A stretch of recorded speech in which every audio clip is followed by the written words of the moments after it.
And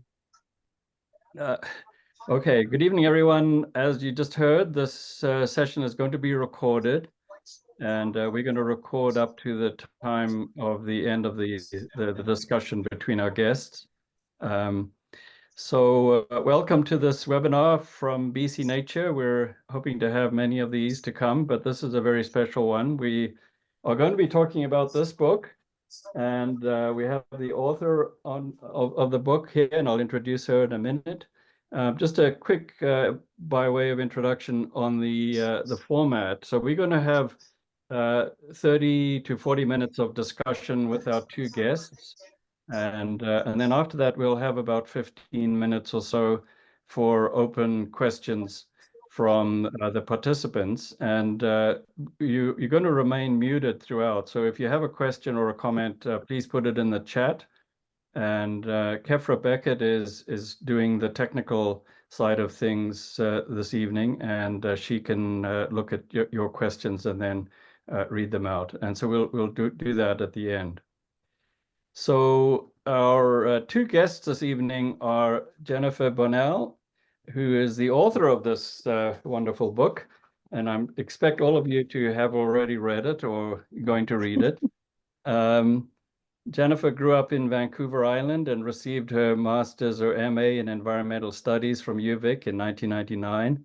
And she spent several field seasons conducting surveys for northern goshawks in various places, California's Sierra National Forest, northern Vancouver Island, and Haida Gwaii. And then she returned to graduate school to explore her interests in environmental history. And she's a historian of environmental change in the 19th and 20th century in Canada, and she's the author of an acclaimed book, Reclaiming the Don, an environmental history of Toronto's Don River Valley, which was published in 2014, and many other works as well. So Jennifer currently teaches Canadian and environmental history at York University in Toronto. And thank you very much for staying up late, Jennifer. It's quite late in Toronto already. And our other guest, who's going to have the discussion with Jennifer, is Tom Ethier. And Tom has had a very diverse career in the BC government public service. He's worked in various roles, such as the Okanagan Regional Wildlife Biologist. He was the provincial director of the Fish and Wildlife Branch. He's been a chief treaty negotiator and an assistant deputy minister, and finally a deputy minister. And all of these have arranged for a very broad range of responsibilities and experiences. So Tom is now retired after this 30-year career in public service, but he does some part-time consulting, and he's also a board member of the Blueberry River Restoration Society. Tom holds a master's and a bachelor's degree from the University of Victoria, and his master's degree was on northern goshawks. Now, this next little sentence I'm going to read, I have to preface this by saying that Tom actually sent this in. I didn't make this up. But he says, one of his most memorable undergraduate courses was marine ornithology in 1991 at Bamfield Marine Station, taught by Dr. Alan Berger. So with, I'm sure that career was pivotal to your illustrious career, Tom. Okay, so those are our two guests. Welcome. And I'm going to lead off by asking Tom about the origins of this book, and then you can carry on with your discussion with Jennifer. Okay, well, thank you, Alan. And it truly was an awesome course. It's one of my greatest memories of undergrad. And good evening, everybody. And thank you to BC Nature for hosting this. So in 2017, there was a change in government, and part of the incoming government's election platform was a promise to British Columbians to improve wildlife management. At the time, I was an assistant deputy minister, and I had responsibility in part for fish and wildlife management. And I was tasked with this commitment, so I struck a small policy group to take on the challenge of this election promise. What struck us at the time about this challenge was, how do you measure the improvement of wildlife management? What we needed was a baseline of where we were so that we would know where we needed to go to achieve this improvement. This policy challenge lined up with a project that we'd always been wanting to see undertaken, which was a history of wildlife management in British Columbia. In my dreams, the history would be honest and fearless, and that it would be able to inform advocates, stakeholders, Indigenous leaders and governments, policymakers, and current and future government and non-government staff on how we have arrived at the place we are today.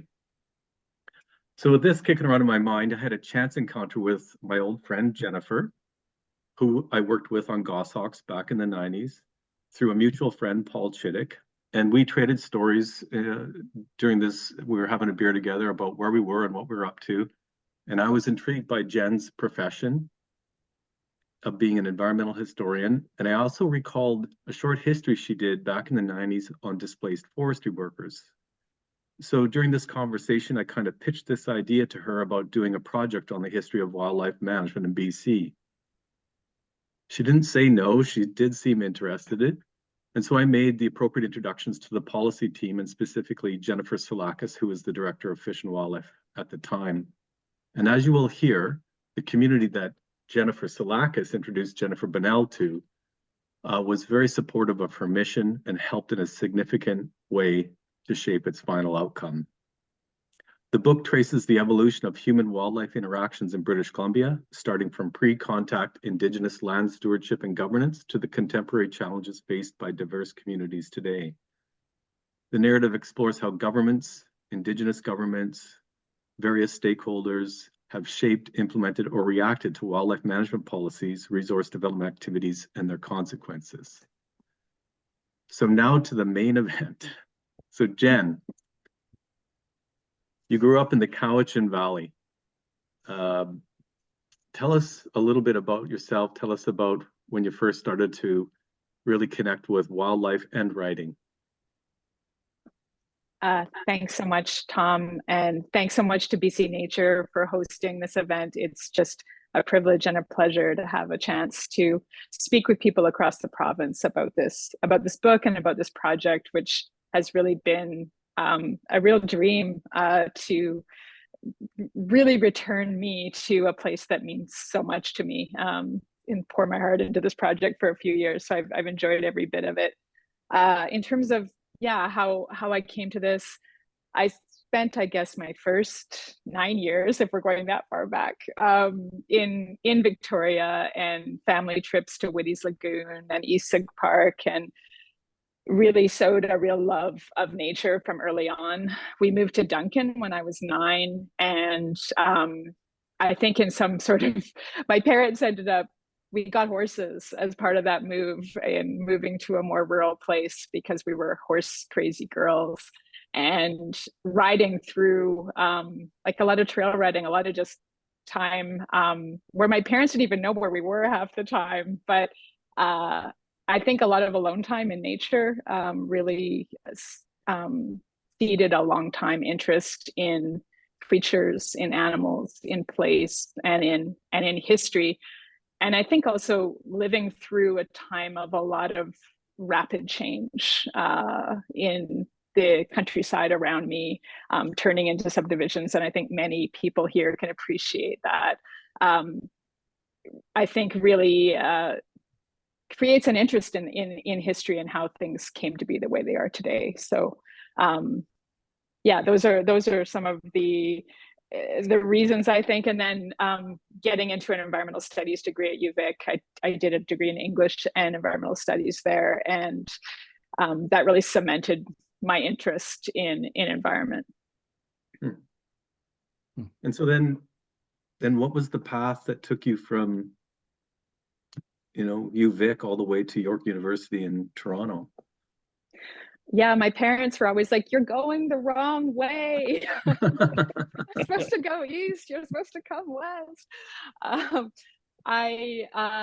It was really that project of interviewing displaced timber workers in the Pacific Northwest, which was just an amazing project to get to work on. I was hired as an undergrad to run an oral history project, really, with timber workers who were out of work, and the kinds of retraining programs they were creating in Washington and Oregon and Northern California.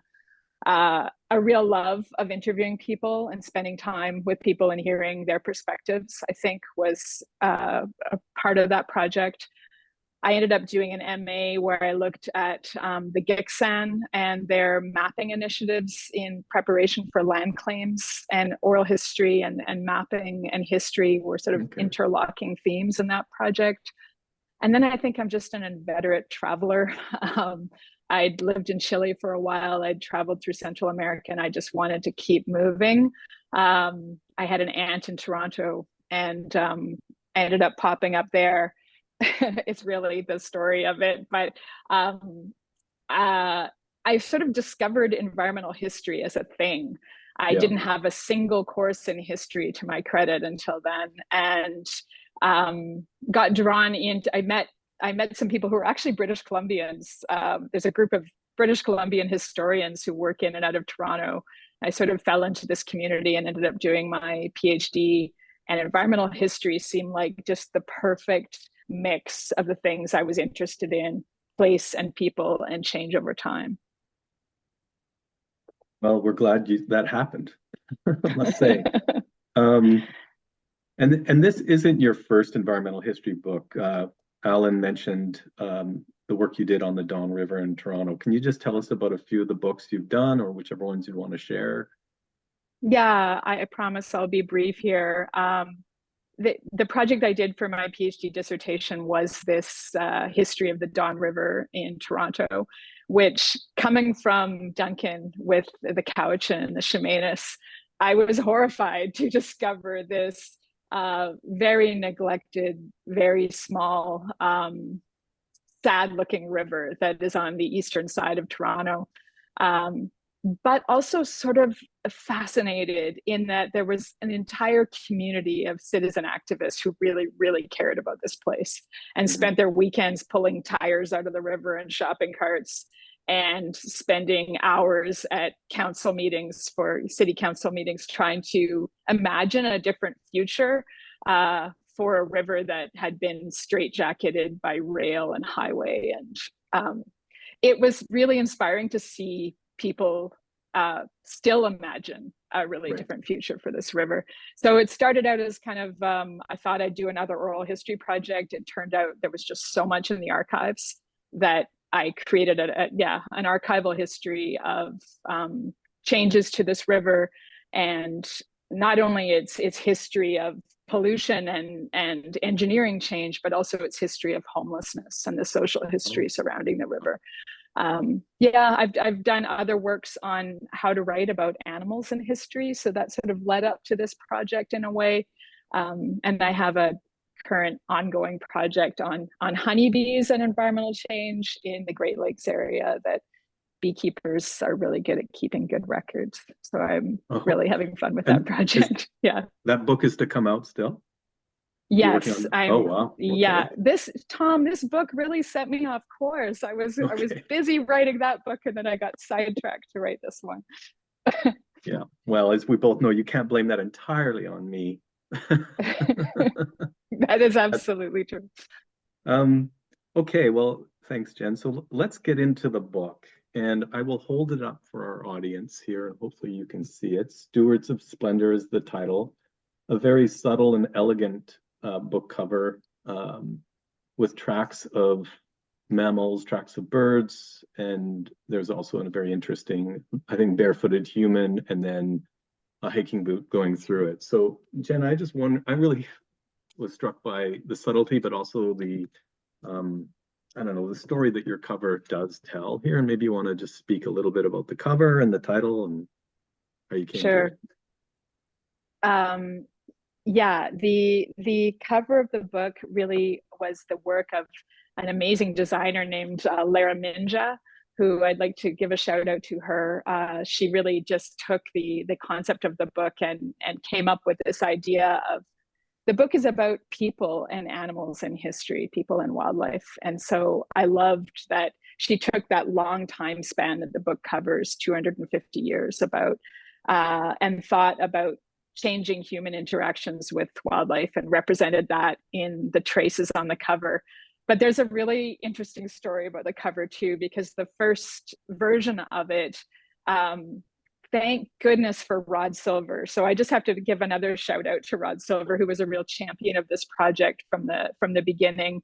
He was like, wait a second, there's no ungulate tracks on the cover, because an earlier version, there were no deer, moose, or other ungulate tracks. And given the emphasis that the book places upon the role of hunter-conservationists historically and into the present, in pushing for conservation and pushing for protection for wild places, we needed there to be ungulate tracks on the cover. So to hold the presses and redo the cover.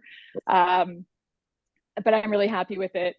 And then you'd asked me to talk a little bit about the title.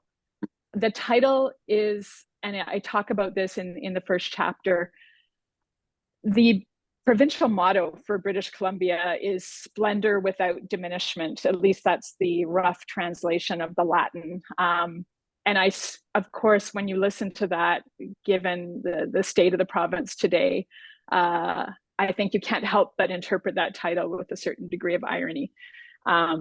So I wanted to play with, I just thought this is too good to be true, to play with this idea of splendor without diminishment, which refers, I think, historically to the idea that the sun never set on the British Empire. So the sun might go down, but it never fully diminishes in its splendor. Unfortunately, that hasn't been entirely the case for the province. So the book really does pick up upon those themes. And then the idea of stewardship, I think, given that the book really begins with that history of Indigenous stewardship of wildlife and cultivating abundance of wildlife that is part of that Indigenous history. But then, there's a question, do we have a question mark? Should it be Stewards of Splendour ? Have we really stewarded wildlife well? And the people at the press were like, no question marks, we don't do that.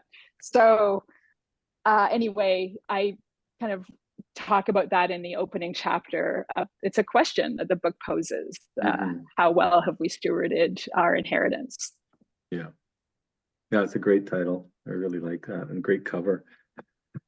So maybe just tell us now about the process that you took in doing the research and the interviews you conducted. I mean, I know you're charming, but still, you were able to interview a lot of people, and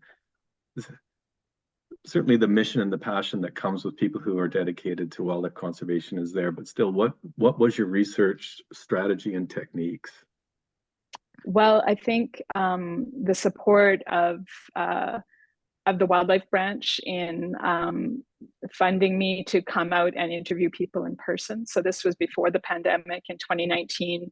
I did a number of sort of preliminary interviews, and looking back on them now, I really see those as learning interviews when I was really just getting the ropes for what is the scope of the things I need to be thinking about in this book. And thank goodness for the patience of some of those early interviewees, because I was still, like I say, learning, developing my questions. And so it's really an iterative process of doing some interviews and then going and doing a lot of research to better understand the questions those interviews bring up, and then doing a lot more interviews. So I think I interviewed around 80 people for this book. The first number, so those trips took me to Kamloops, Vancouver Island, Fort St. John, and Smithers. And certainly I didn't get everywhere in the province, but I did a lot of traveling around in each of those areas. But it was really access to the network of not only active wildlife professionals, but most importantly, to try to grasp the history. Those who were retired or had left such an important legacy in their work. And again, I have to call back Rod Silver, and I don't think he's in the crowd tonight.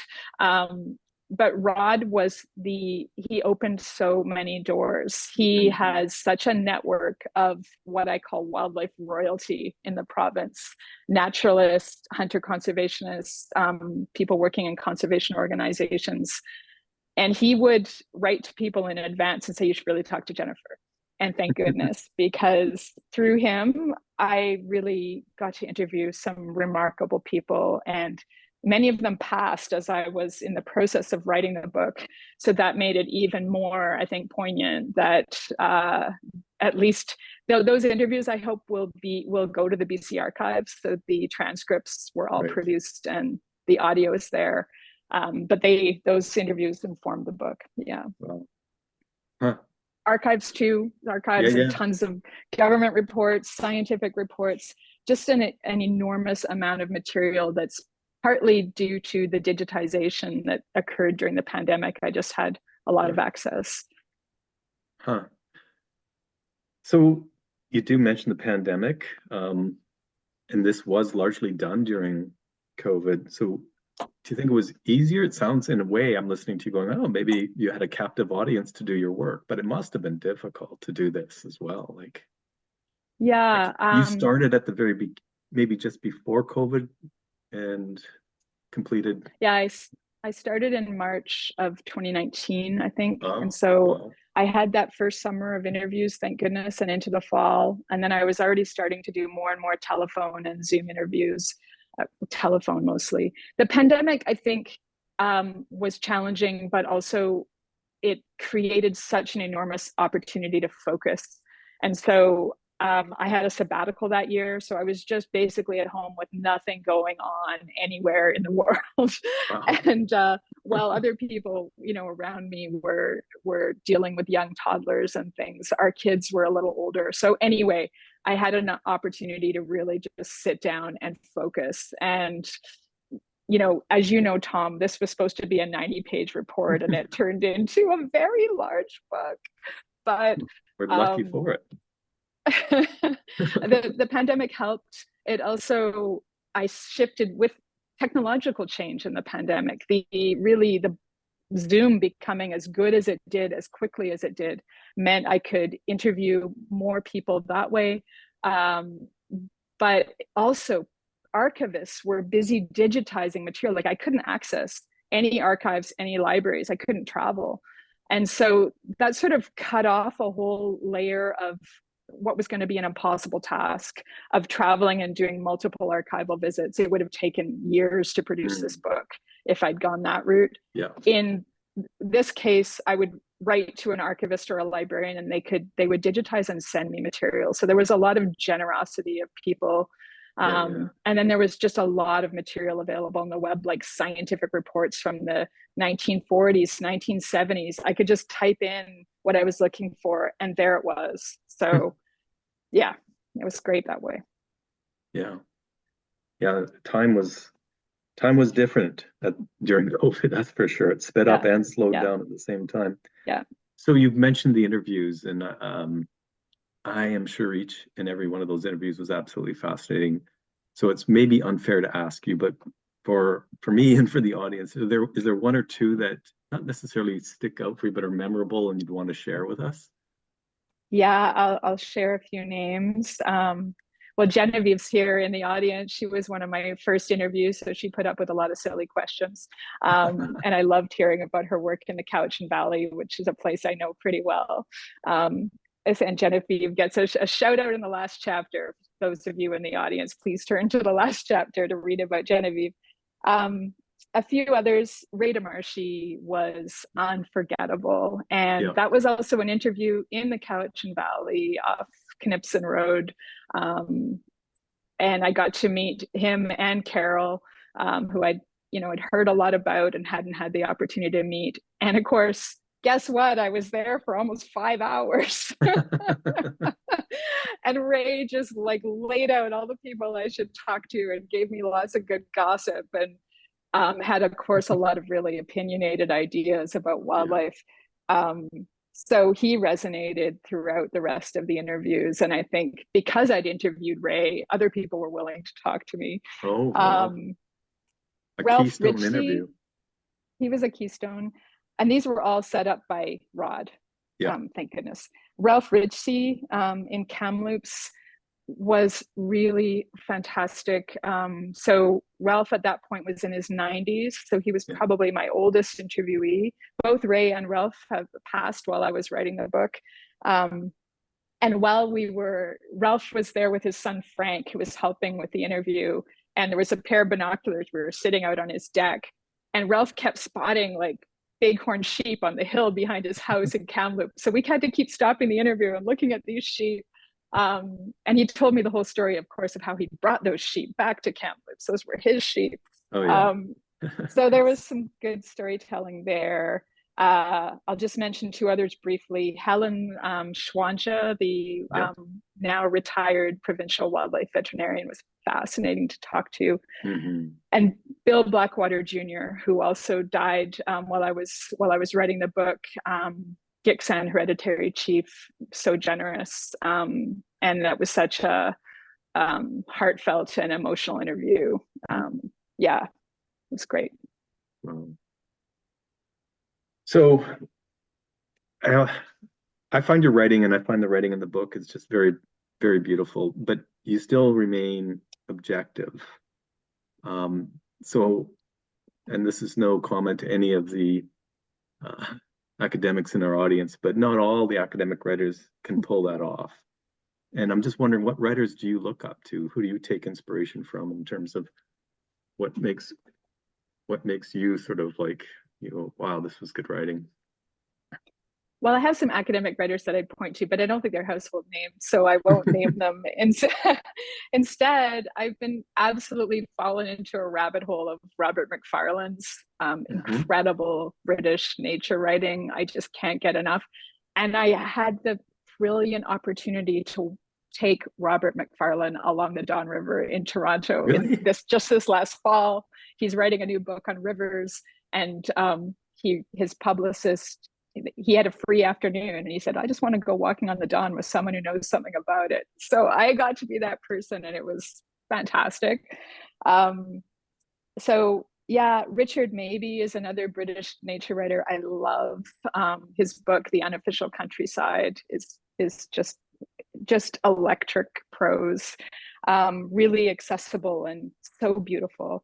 I think locally, James McKinnon's book, The Once and Future World, I'm a huge fan of, and I remember him from his Monday magazine days.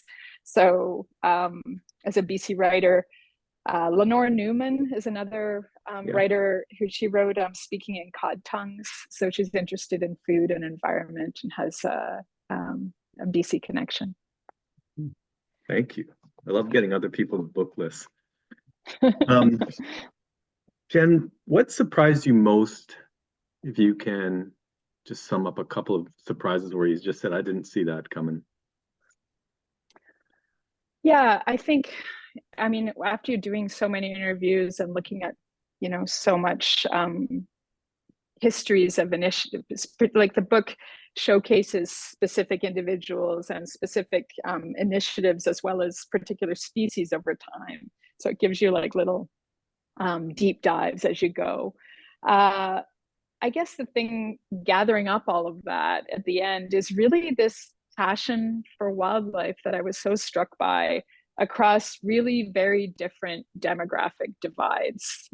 Whether I was talking to a hunter in Canmore, Cranbrook, or, a naturalist in Victoria, or an urban wildlife enthusiast who, may not have a ton of knowledge, but still has a real passion.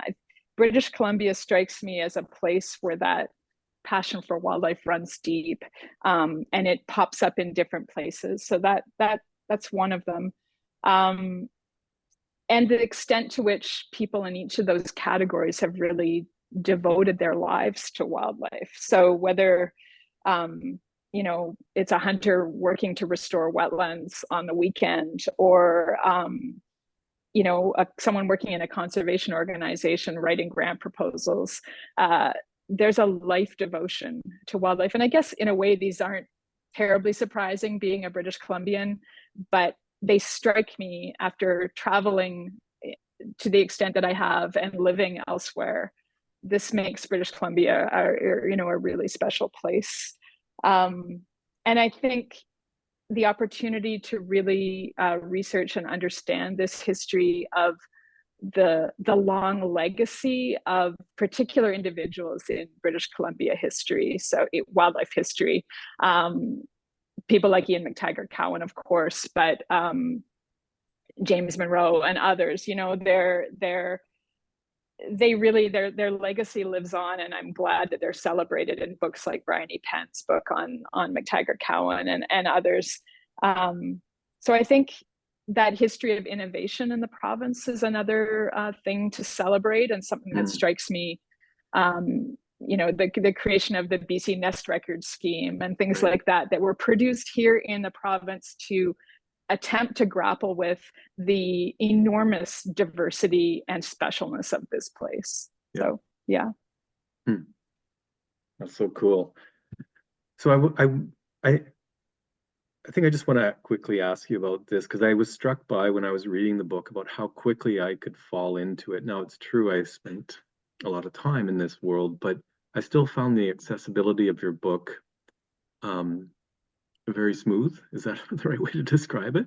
The way you've structured the chapters, the way you've included species profiles that are relevant to the theme of the chapter, or you've highlighted the work of a particular person or group. And I mean, I'm kind of giving it away here, but I just want to make sure that our audience understands that this is a book that you can pick up and really fall into quite quickly and learn a ton quite quickly because of its diversity of its presentation. So is this typically how you put a book together, or is this unique? This is really it's not an academic book. So it's different than my other books. I mean, I've tried to make all my books very accessible and readable, because I don't want to create a book that's read by 15 people. So that's really important to me. I think working with the museum who published the book also really helped to make it as accessible to a broader audience as it is, in terms of being able to work with a designer and an editor who could really be thinking about that audience was just such a pleasure. I've also written some really nerdy academic books, so it's not that. This is awesome. So, okay, here's a one right up your alley. From a historical perspective, could a book like this have been written 30 years ago? I like this question, Tom. I really like this one. Yes. You know, I think, first of all, I've got a few responses to this. I think wildlife histories, you know, there is a history of wildlife histories of wildlife work, and they tended to be more top down in the past. They tended to focus on heroic government agents. Yeah. I think you use those words, Tom. So, you know, government focus, like Janet Foster's book, Working for Wildlife, it, you know, recognized important contributions that particular government scientists made to protecting species in the nick of time, I think. But this book, I think, it has a very different approach than we might have taken 30 years ago. And I think one of the biggest differences there is the extent to which it highlights both the Indigenous experience of regulation of wildlife use, state regulation of wildlife use, and the history of Indigenous contributions and knowledge in our understanding of wildlife. So I think that the amount of scholarship and the amount of new scholarship that is produced by Indigenous scholars really allowed me to tap into, and some of this is just a couple of years old, right? So the book really brings in some very new scholarship on that are, you know, by Indigenous scientists and biologists. So I loved being able to do that very differently here. Also, the digitization of records, like, I know that's a really nerdy point, but it's really important in that I had so much access that I didn't have to traipse across the country going to various archives and libraries. I could just find materials so well. And I think the level of knowledge about wildlife has really increased over the last 30 years. So I could also reflect that huge growth of scientific knowledge. And, you know, but if I were to write this book 30 years ago, I could have interviewed so many more people who we've lost. So there's pros and cons. Yeah. Yeah. Well, that's a good point. Yeah. Well, you know, I was just going to say, like, the deepest, like, the memory of the people I talked to, Ralph took me back to the 1940s. but no one else could do that. Like Yeah. most of my interviewees, the earliest memories from their professional careers were like the 60s on. So most of the book is looking at other records. It's only in the last chapters I can really get into what the interviewees told Right. me, because it's the later history. Yeah. Right. Yeah. Well, I mean, I'm glad you were able to get Ralph as well. I mean, he was such a legend in the interior, and when I went through it, I was like, I wish I had this book at the beginning of my career, but then I also thought, man, I wish I had it for the last 5 years as well, because things have changed a tremendous amount, and I think you've done a great job capturing that in a way that I don't know, it's really very impressive. And just my last question here is the how did I was struck with the last chapter and how you may have approached it, which is really just takes us right up to the present, or the near present anyways. And I was thinking about, well, your opening paragraph just describes what we were all going through here in British Columbia. We were experiencing an unprecedented heat dome, wildfire season that seemed like we wouldn't surpass, but lo and behold, we did. The floods and the atmospheric rivers that came through, the discovery of unmarked graves of children at residential schools. It was just, I can remember where I was at each of those events, and very difficult time to get through, to live through. But you do still come to a place of hope in that last chapter, and it probably speaks to your own resilience, but maybe a resilience that you also picked up in the community that you interviewed. So I'm guessing, and I'm wondering if you could comment on the last chapter and how difficult it was to write, how you approached it. Yeah, well, I think we are facing just, and I think we're not out of the woods yet. So I think there's a lot to be really, really concerned about, and I'm sure everyone here on this call is even more aware of that than I am. But I think, I mean, this might sound sort of not so surprising, but really, I think I take a lot of inspiration for the work that happens at the local level, and the dedication of people's work at the local level, both historically, as the book documents, and now. So while we might not be able to solve these problems that feel so massive and beyond our control, the ability to work, as Genevieve does, at the watershed level, and think about, what small difference can I make? And maybe sometimes those differences aren't so small. Trying to get more people who have, traditionally not spoken to each other in the same room. I think these are big things that we need to work together.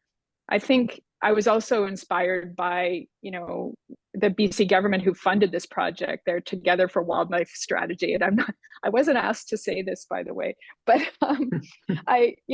they funded this book's research. And I think even just the name of that strategy gives me quite a lot of hope in recognizing that we all need to work together to solve this problem, or to work towards mitigating the worst of the many problems effects.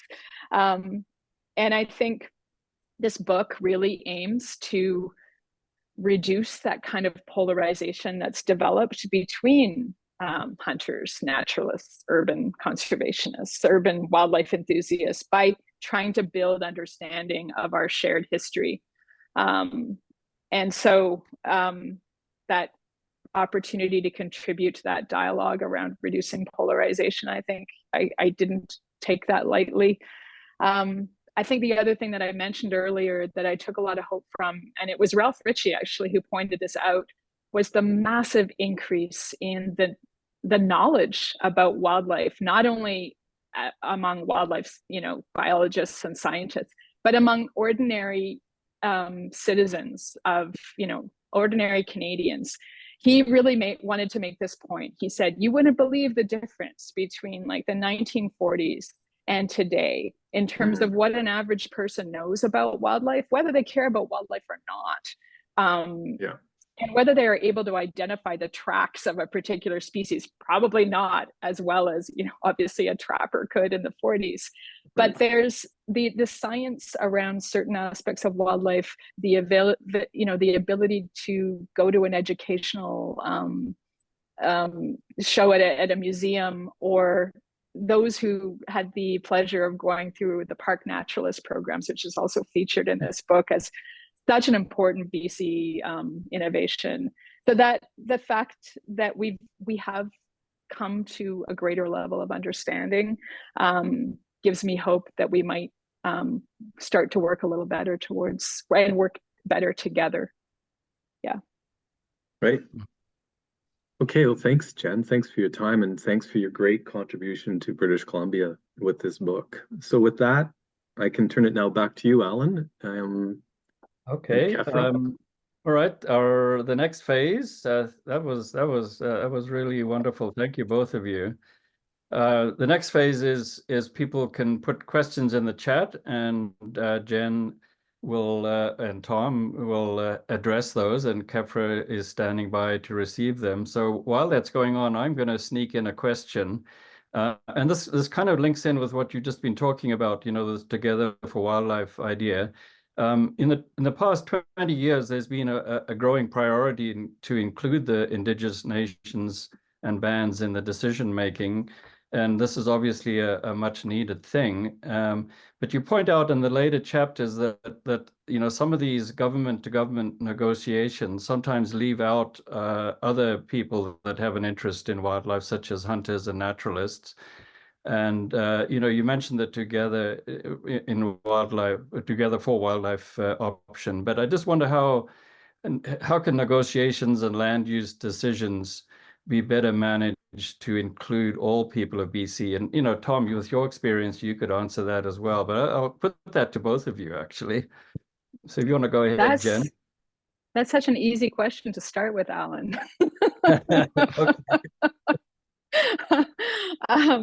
Yeah, no, I think this is such a challenge, and I think Tom, you may have a better answer for this than I may, but I think it's going to be place by place and problem by problem as to where the priority participants in the room are and how to involve others. And I guess I'm thinking about caribou. But Tom, I'm going to let you jump in because I have many examples of how not to do it. I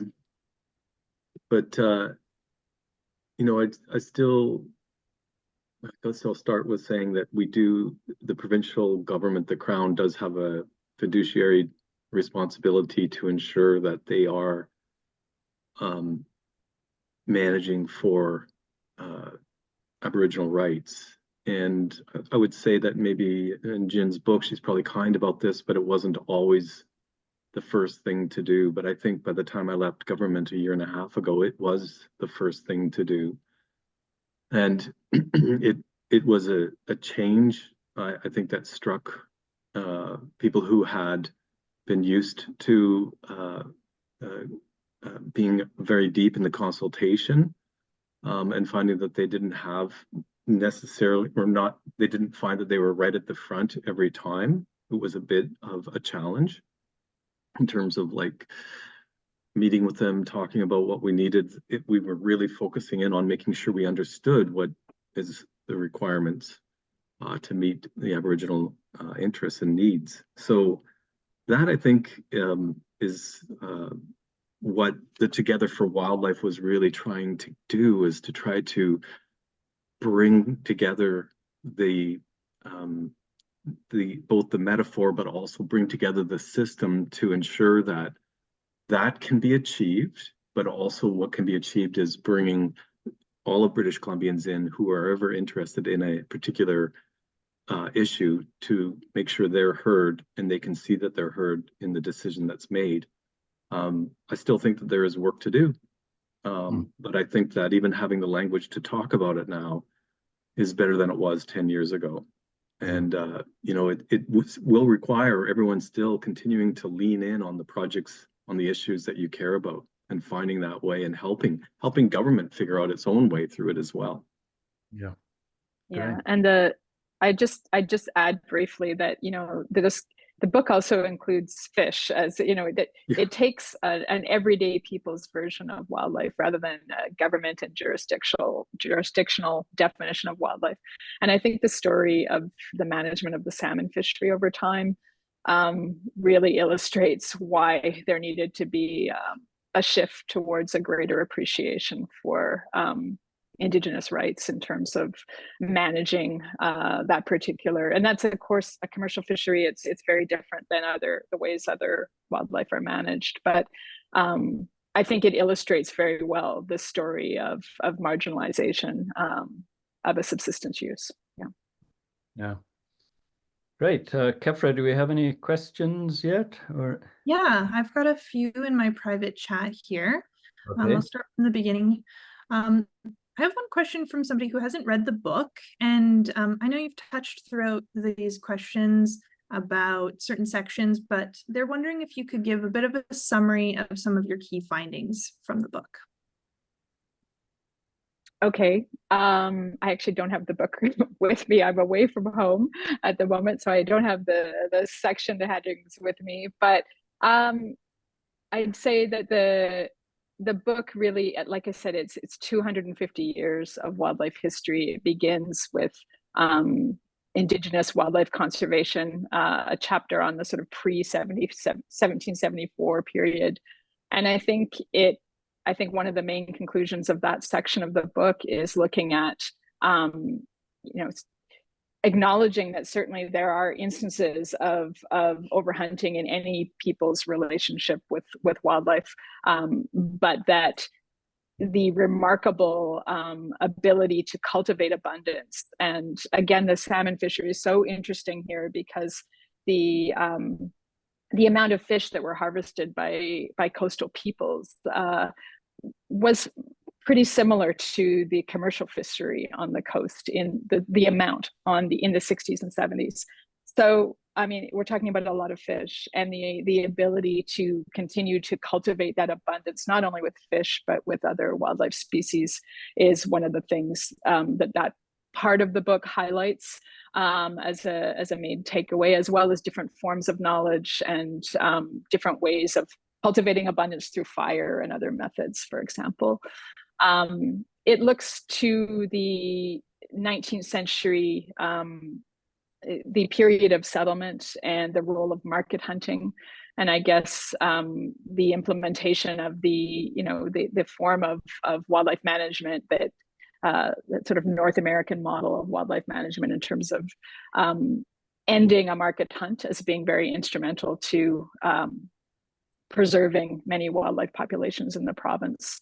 And then I guess the role of scientific wildlife management is another major section of the book, and looking at some key figures like McTaggart-Cowan, who really usher in I've also talked a lot about the sort of beginning of wildlife management in 1904 with the first BC Game and Forest Warden, and how we go through a period of sort of wildlife management as bringing in revenue through sport hunting, essentially, and a lot of wealthy sport hunters coming in as a way to manage enforcement, to pay for enforcement. And that gradual shift in the 30s and 40s towards scientific management of wildlife, where you're thinking about revenue sources differently and you're thinking about goals very differently, and eventually thinking about habitat as much as you're thinking about wildlife populations. So the latter half of the book really looks at the changing methods of wildlife management, I think, from the 60s to the 90s, and the increasing role of women, and how the ways women ask different questions and really change the practice of wildlife management in the province and elsewhere, partly by the different kinds of questions they ask, the different ways that they manage. So some of my interviewees were very helpful in helping me flesh that out. And then I guess I looked to not only changing changing faces also in terms of much greater Indigenous involvement and that shift towards greater authority and control over wildlife management by First Nations in the province, especially in the north, and the role of Indigenous guardian programs and things like that to get youth back out on the land. So yeah, I think there's my overview. Read the book. Yeah, and I did pop a link to the book earlier on in the chat, and I can also do that again near the end. Okay, so you touched a little bit on hunting in your previous answers, and this kind of leads well into the next one, asking, does your book deal with some of the thorny issues such as the wolf cull? Such as, sorry? The wolf cull. Yes, yes, the answer is yes. Also, banning the grizzly bear hunt is something that the book talks about. Yeah, the book looks to wolves and that sort of history of the use of poisons and predator control. It has a history of the bounty in the late 19th and early 20th century, and how the role of federal scientists and McTaggart-Cowan actually in demonstrating the ineffectiveness of the bounty, the ineffectiveness actually, surprisingly, in controlling predator populations, if that was to be the objective, and the amount of waste in the system. There were a number of things that really weren't going well. And then it documents the rise of really government predator control, which actually gets very, very effective to the point of nearly eradicating wolf populations in some parts of the country and parts of the province. And so it talks about that shift in public perception, and I think that shift in scientific understanding. And McTaggart-Cowan plays a large role in this, and his understanding of predator-prey relationships. But it also looks to the kind of cycling back on this need, or this, ideas around wolf kill in the present, around the protection of endangered caribou. So it looks to the resurgence of some of those earlier methods, and poses some questions about that for sure. Great, thanks. Okay, the next question we have here is, do you have any comments on the draft BC Biodiversity and Ecosystem Health Framework in view of the findings of your research? And do you think the government will be reading your book?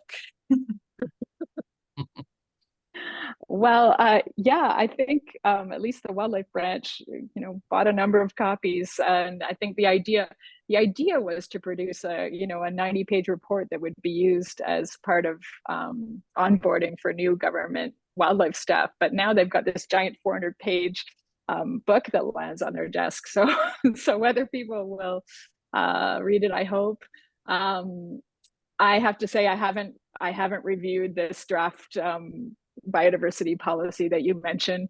I'm now working on an entirely different project that takes quite a lot of my time. So you'd have to give me more to respond to. But one of the other things the book looks at, I mentioned sort of BC innovations and the role of institutions like the BC Conservation Data Center, and some of the ways that we've set the path for documenting and providing status for species at risk, and I think has set the way for other provinces and other jurisdictions.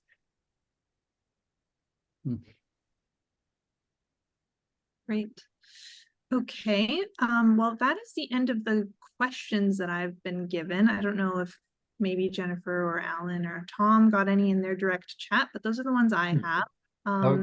I've got one here, just a comment from Bruce Coates. Really happy to hear that you were able to access so much data that was digitized and available online. There is a perception that many studies, often publicly funded, go missing and are lost in the long term from our accumulated science literature base, a sort of shifting baseline in the archives. So that's a comment, but I guess he'd like you to comment on that. Yeah. I love that idea of a shifting baseline in the archives. So shifting baselines, of course, is something that I also talk about in the book as such a really powerful metaphor for that concern about really memory loss generation to generation in terms of abundance and diversity of animals. But yes, this idea of the gray literature, right? And where does it go? Well, I found it. Yeah, there really is amazing troves of literature, places like the Internet Archive or archive.org, many different repositories where I was very thankful for dedicated archivists for making this information available. But also, like, the Natural Resources Library was enormously helpful, and so much of this is filed there. And helpful librarians were just, fantastic supports for this project in being willing to go and do some scanning for me. Rod Silver also did some scanning. I have to always say Rod was in the library too, photocopying stuff.